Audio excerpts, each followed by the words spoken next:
இறை இயேசுவில் பிரியமுள்ள சகோதர சகோதரிகளே, இன்றைய வாசகங்கள் நாம் இன்றைய வாழ்வோடு ஆழமாக பிணைந்துள்ளன. நமது விழிப்பும் பொறுப்பும். நாம் ஒவ்வொருவரும் நமது குடும்பத்தில், சமூகத்தில், அலுவலகத்தில் ஒரு பொறுப்பை கொண்டிருக்கிறோம். நாம் நமது நேரத்தை, திறமைகளை, செல்வத்தை சரியானபடி பயன்படுத்துகிறோமா?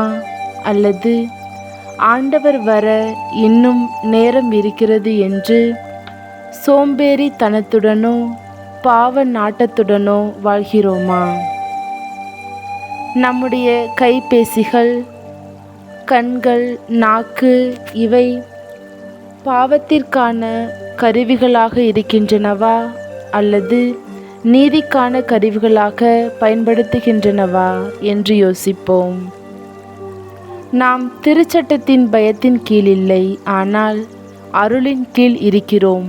இதன் பொருள் நாம் மனம் போன போக்கில் வாழலாம் என்பது அல்ல. மாறாக கடவுள் நமக்கு வழங்கிய அருளை நாம் வீணடிக்கக்கூடாது.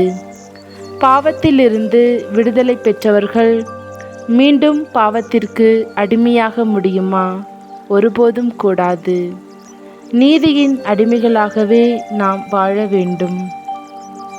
கிறிஸ்தவர்களாகிய நாம் நமது ஆண்டவர் இயேசு கிறிஸ்து நாம் விழிப்பாயிருந்து விசுவாசமாகவும் விவேகமாகவும் நம் பொறுப்பை நிறைவேற்றுகிறோம் என்பதை காணும்போது அவர் நம்மை வாழ்த்தி நமக்கு விண்ணக விருந்தில் இடமளிப்பார். இன்று முதல் நமது வாழ்வின் ஒவ்வொரு கணத்தையும், ஒவ்வொரு செயலையும் நீதிக்கான கருவிகளாக ஆண்டவரின் வருகைக்கு ஆயத்தமாக்கும் விழிப்பான கருவிகளாக மாற்றுவோம். ஆமீன்.